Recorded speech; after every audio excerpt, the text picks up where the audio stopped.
we're done with this cooking show, we're gonna put away our inventory, and then I gotta bread all this chicken for tonight. It's gonna bake a little bit. Good morning, folks. It is Tuesday, May 12th, 2020.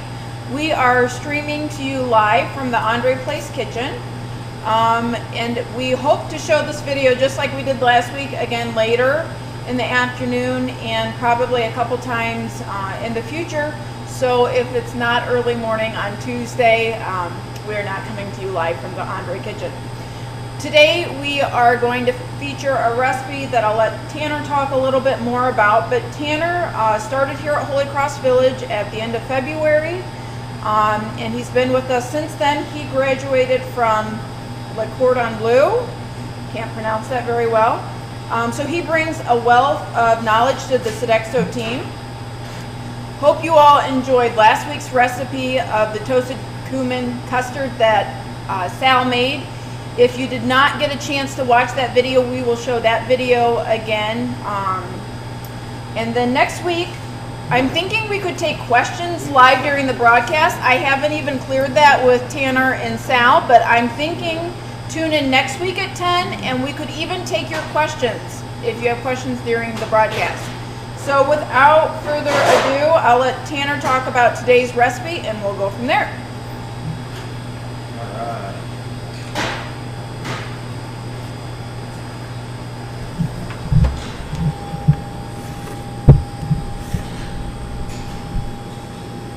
You want to set that here? How's everyone doing? Chef Tanner again this week. As always, I have my partner Sal here helping me out. Say hi, Sal. Hello. He's going to be doing the behind the scenes stuff this week, kind of getting things as I need them and helping me out, so I want to say thank you to him right now. Today we are going to be featuring a chicken piccata dish. This is one of my favorites. I make this one all the time at home. You guys are going to enjoy this for dinner this evening. So without further ado, we are going to get started here. So the first thing we're going to do is start on our sauce because it's going to take a little time for this to cook.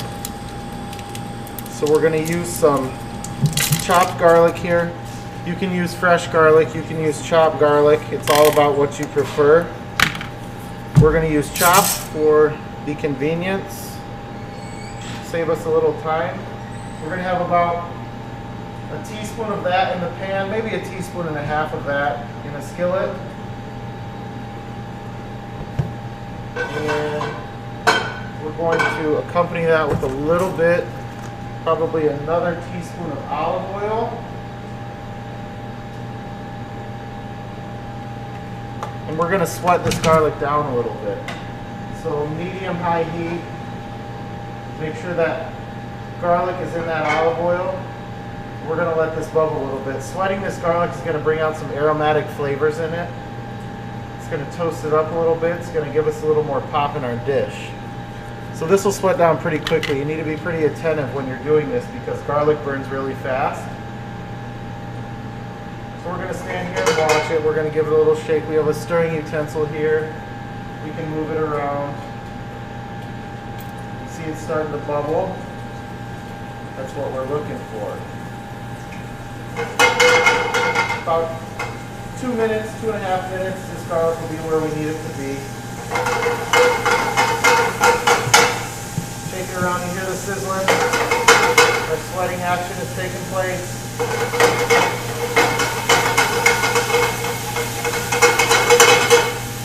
You see the garlic changing color a little bit, starting to get a little toasted.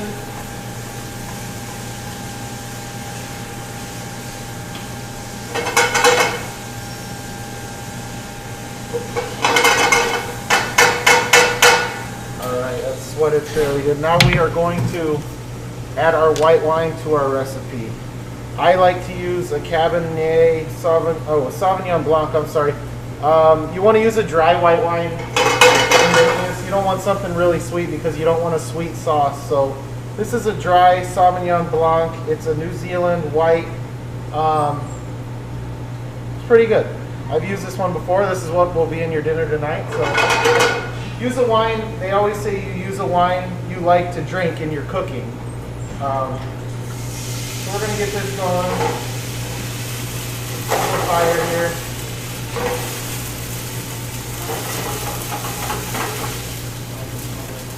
And we're going to add about, I like mine with a lot of that wine flavor, so we're going to add about 3/4 of a cup there. And we are going to let that reduce. At this point, we're also going to add in our sun-dried tomatoes. Usually you would soak these overnight or for a couple hours before you use them. We are going to activate these by putting them in our reducing wine. So we're going to throw, I don't know, it's about a 1/2 cup in there with some sun-dried tomatoes, and we're going to kind of let those rehydrate in the wine there while it's reducing. Now that's going to take a couple of minutes, so while we're waiting for that 3/4 of a cup of wine to reduce, we're going to start on our breaded chicken cutlets for this dish. So here I have set up a dredge station. We've got flour in our first pan. We're going to have eggs here in our second, which we'll be using 3 whole eggs. 1, 2, 3. Be mindful you need to keep an eye on your pan behind you to make sure that your wine is not all dried up. Can I have gloves, please? All right. So we've got our 3 eggs in our pan here. We're going to get our chicken ready to go in the oven. 1 second while I get these gloves on here. All right, to start off with our chicken dredge, we are going to season our flour up a little bit. For that, we're just going to use a little salt and pepper. So we're going to throw a pinch of pepper in there. Should be plenty. We are going to throw about the same amount of salt, just a pinch, not too much. That will be our flour for our dredge. Seasoned up. We want to beat these eggs together, so you see how there are 3 whole eggs in the pan. We're going to beat these together to make it an egg mixture. It's going to be for coating our chicken as well.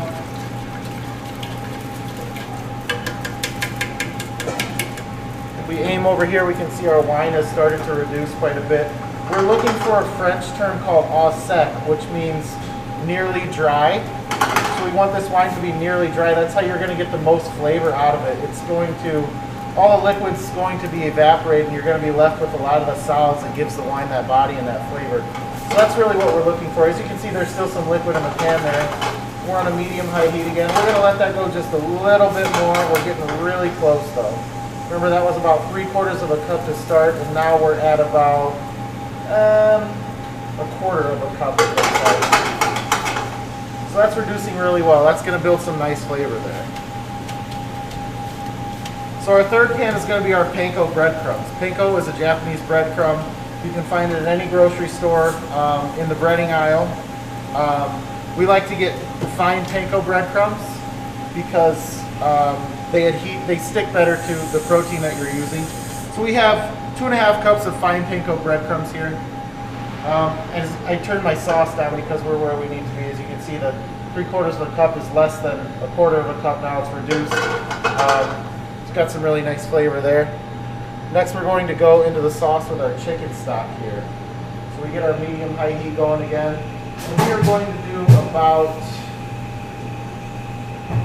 3 cups of chicken stock.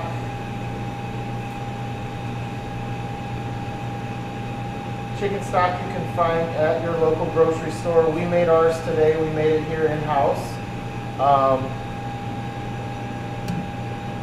It's got some really good flavor to it. It's going to be really nice. Now we use chicken stock as opposed to chicken broth because the stock is made over leftovers from roasting chicken bones, leftover roasted vegetables. We put that, we cook it for 3 hours. We let it, all the flavors kind of coagulate together.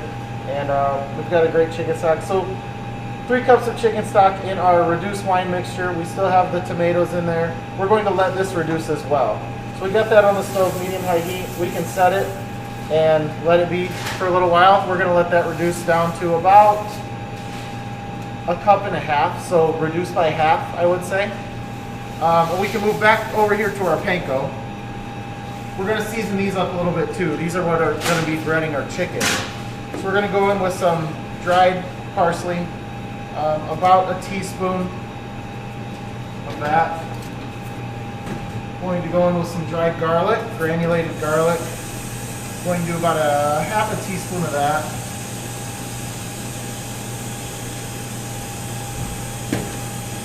Next will be onion powder, granulated onion. Either one will work. About a half a teaspoon of that as well.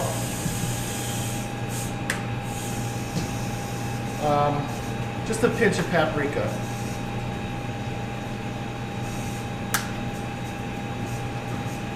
And a pinch of white pepper as well.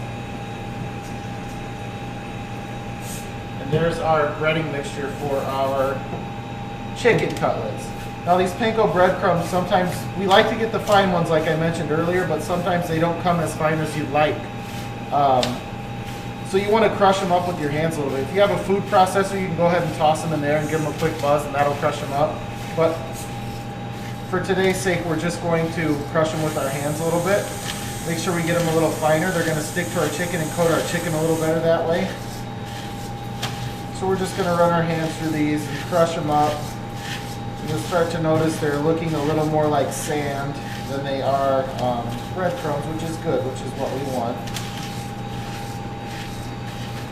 So those are crushed up enough. We now have our breading station ready to go. So we're going to get our chicken. Sal, if you could please bring me my chicken cutlets. Oh, they're right here. Thank you, sir. We have 2 chicken breasts here. Now for this piccata dish, we are going to want to pound these flat. Always remember when you're working with chicken to be very careful about cross-contamination. You touch the chicken, raw chicken, you don't want to touch anything else. So now Sal has brought me a piece of saran wrap to cover this chicken with while we pound it out, so we can prevent any splatter while we're pounding this. So this saran goes over the top of the 2 chicken breasts. Here on my cutting board, we have our mallet here. If you don't have a mallet, you can use a frying pan, small, big, anything that will just flatten this chicken out and tenderize it a little bit.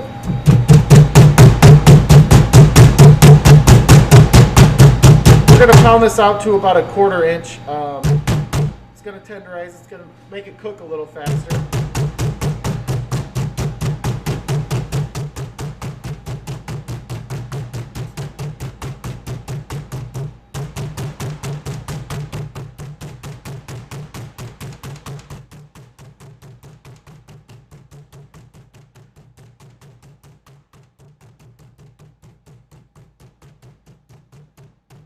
Alright, we've got our 2 chicken cutlets tenderized there. I also, to our mixture here, our dredge here at the end, I want to add about a half a cup of shredded Parmesan cheese to our panko breadcrumbs. Have them gloves, please. Oh, we're going to zest it into the sauce. So we're going to mix this Parmesan cheese into our breadcrumbs here. That's going to give us a nice golden brown flavor when we toast these off later. Alright, from here we are going to, have a towel please, dry our chicken off. I'm going to dry any of this excess liquid off from where our chicken came from. We're going to dry it off. It's going to help the ingredients stick a little bit better. It's going to help our breading stick a little bit better. Get that excess moisture out of there. From the dry, we're going to go into the flour, our seasoned flour mixture. Remember, we had about a cup of flour here, a pinch of salt, a pinch of pepper. Going to completely coat our chicken cutlet into our flour mixture. You can see it's completely coated. We're going to knock off any excess flour there and then right into our egg mixture. Again, the chicken cutlet completely coated in egg mixture. Flip it a couple times. Make sure it's completely coated. You're going to let the excess run off. And then into our panko mixture. Panko completely covered again, the whole chicken cutlet. And we're going to press our chicken cutlet into our panko mixture here until it looks like breaded chicken. So we've got another one of those to do. We want to be mindful of our sauce back here, still working. It looks like we went from the 3 cups of chicken stock to about 2 cups, so it's reduced by 1 cup. We're looking for about another ½ cup of reduction there. So that's good to go. Again, we're on a medium heat, just letting that reduce slowly. We get back to our chicken, second chicken cutlet here, same process. Completely coated in the flour. Knock off any excess. Completely coated in the egg wash.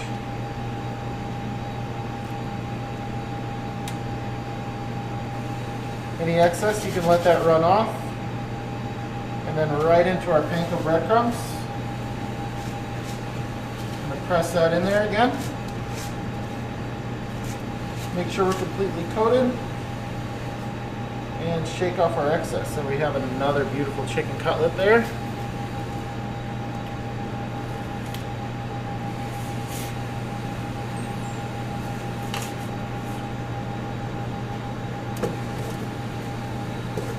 Now we are going to cook these cutlets. Going to move over here to the stove where we have another frying pan ready for us. We're going to add about 2 tablespoons of olive oil to this.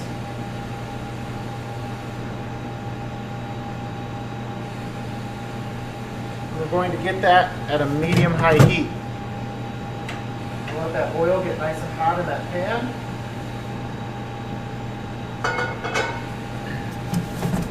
Just a bit more oil here.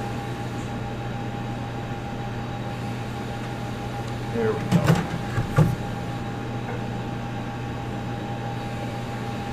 All right, while that's heating up, again, medium-high heat, we're going to add a couple of ingredients to our sauce here. It looks like it's getting close to where we need it to be. Closer. We're at about 2 cups there. Like another ½ cup gone. We're going to go in with some artichokes here. Now we're using a jarred artichoke product. It's a marinated artichoke. These are really good. You can use raw artichokes and cook them yourself, but this just saves us a step in the process. So we're going to go in with I would say about ½ cup of these.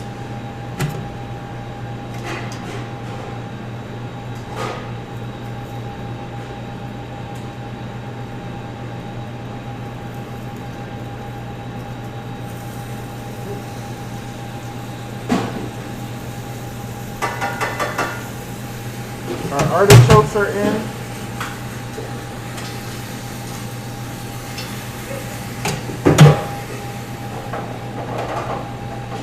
Going to cook down in our sauce. At this point in time, we're also going to add some capers. Caper berries jarred. We're going to add about 2 teaspoons of that as well, 2 heaping teaspoons. And we want some of that juice out of the bottom as well. We want another 2 teaspoons of the caper juice. It's a nice acidic juice that's really going to bring some flavor to your sauce. And again, we're letting that reduce. So back on the medium heat, and we'll let it sit for a little bit. Looks like our olive oil pan got nice and hot while we were over here. If you're unsure, you can't tell if it's hot or not, take a pinch of your flour. If you drop it in there and you see it start to bubble, you know your pan's hot. So you see that bubbling? We're ready to go. Our 2 chicken cutlets we breaded into the pan. We're not looking to cook these all the way through. We're just looking to get a nice golden brown on them. We're going to finish them in the oven. So into the pan they go. Make sure they get coated in the oil nicely. We're going to toast up for us. It's not going to take very long. We're on a medium-high heat here. Remember, our pan was hot when they went in. So we're going to get a nice golden coat on these within a minute or so, minute and a half. Make sure that oil is distributed evenly. Check our cutlets, they're getting close.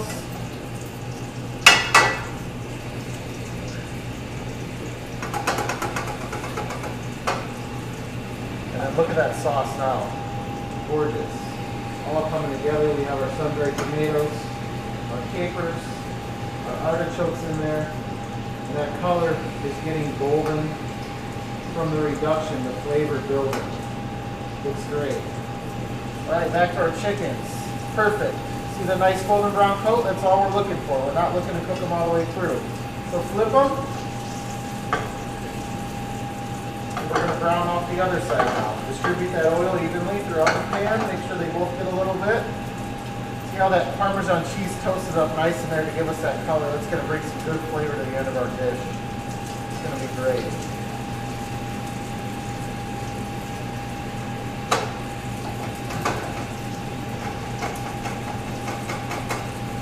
Only about a minute, minute and a half per side. This pan's pretty hot. So we're getting really close here. And I think that's perfect, right where we need to be. Turn our heat off. Back onto our sheet tray. Go our chicken cutlets. And Chef Sal's going to toss these into the oven for us. We're going to bake these. Now remember, we pounded them thin, so these are only going to take about 8 to 10 minutes to cook all the way through. So Sal's going to take these in the oven for us. Thank you, sir. From here, while those go in the oven, we're going to finish our sauce. Now you can see, I'm going to turn the heat off here. You can see we have about half of what we put in there volume-wise. We started with 3 cups of chicken stock. We're about a cup and a half now. So we're looking to finish our sauce out from here. We are going to a little bit of lemon zest. The zest from, I would say, 3/4 of a lemon. Right into our sauce. Let's say half a lemon. And then we are going to cut this lemon. Sal, could I have a knife, please?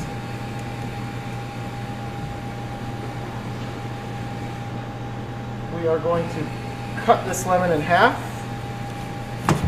We are going to juice this lemon into our sauce. We want to juice a whole lemon in there. I like mine a little more acidic.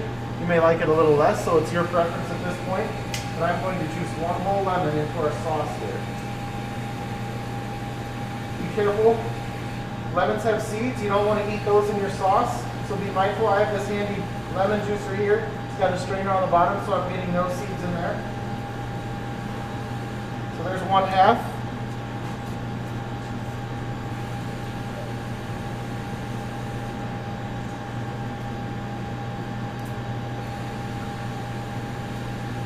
There is the second half.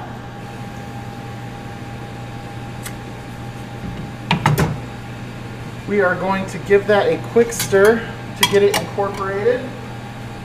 This sauce is looking great. That reduction is building some nice flavor for us reducing all those liquids. We're basically extracting the water and we're leaving the solids from the liquids we incorporated in here. And it's a nice golden color. It's exactly what we're looking for. We're about ready to finish our sauce here. Our lemon's incorporated. Always do a little taste. Make sure it has the flavors you'd like. It's great.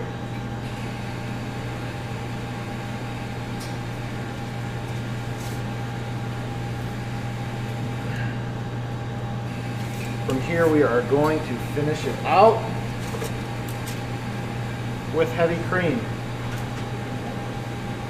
Turn our heat down to a low simmering heat. We're not looking for any more reduction at this point. We're looking to simmer this sauce from here on out. We're going to go in with about a quarter of a cup of heavy cream. Going to give that a stir. It's going to bring some richness to our sauce and fattiness to our sauce. From this point, it's only been chicken stock and wine, so there was no fattiness to it. This is really going to bring some good flavor. We're going to let that simmer for about 3 or 4 minutes. Again, we're not looking for a reduction here. I'm going to add a little more heavy cream. We're not looking for a reduction here. We're just looking for this to all kind of cook together nicely. Let that simmer for about 3 or 4 minutes. At this point, we're going to check our chicken, which Chef Sal has so gratefully done for us. And it looks like we need about 2 more minutes on it. Thank you, Chef Sal, for the help. Now, while our sauce is reducing,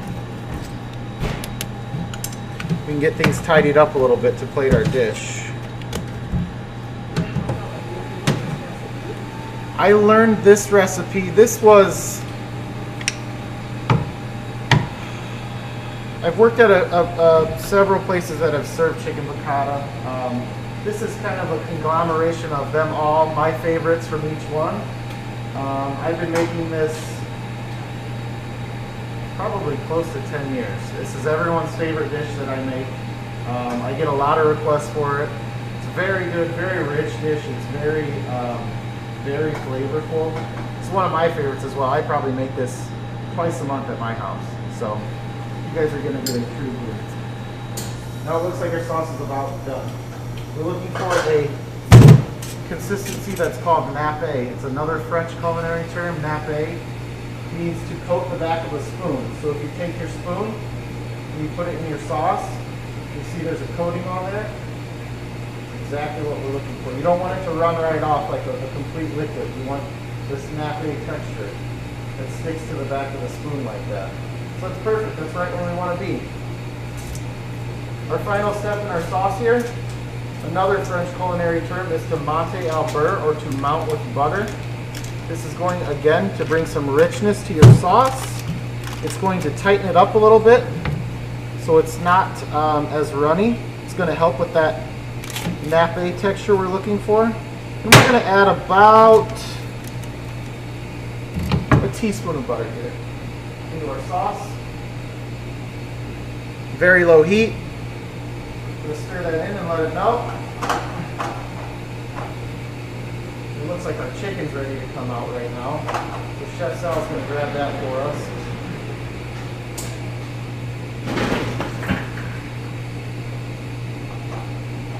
Butter's melted into our sauce nicely. I'm going to actually go in with just about a half a teaspoon more.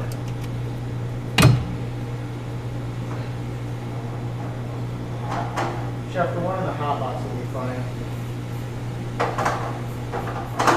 You can see that sauce is thickening up nicely from that addition of that butter. That's the color, that's the consistency, that's the texture we're looking for there. Nice golden color. Again, we want to give it a taste before we finish it to see if we need any salt and pepper.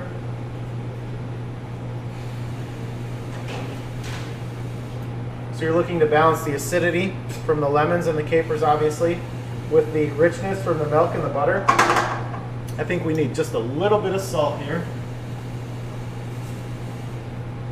That wine flavor is really coming through.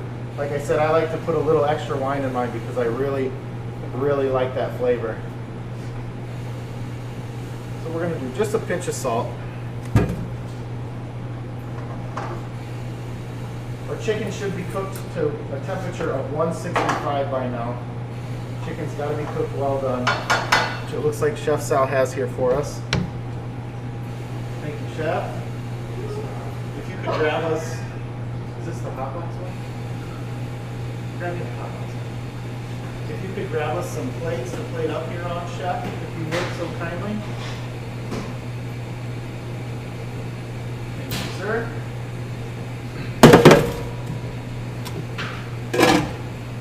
We are going to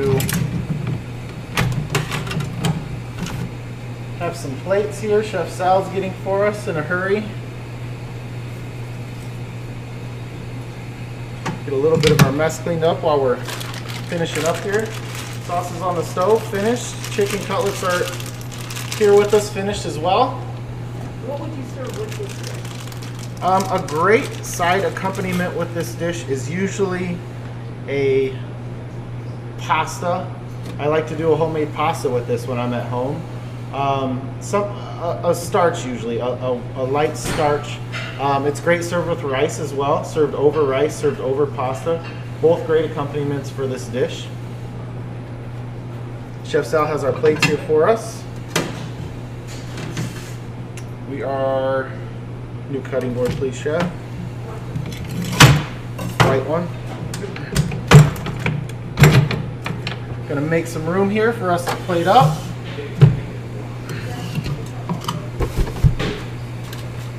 Thank you, Chef. Our chicken cutlets now. Look at that nice golden brown color. It's exactly what we were looking for. We'll cut those on a bias. You can see they're done all the way through beautifully. Second one as well. Done all the way through beautifully. Now tonight you will get this served over rice if you so choose.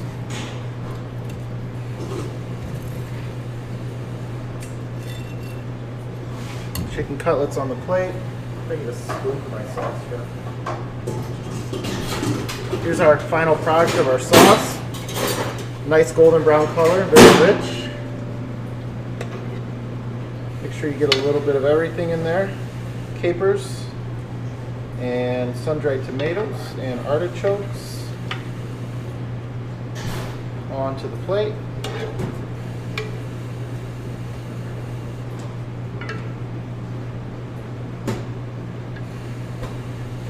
And there you have it. Chicken piccata.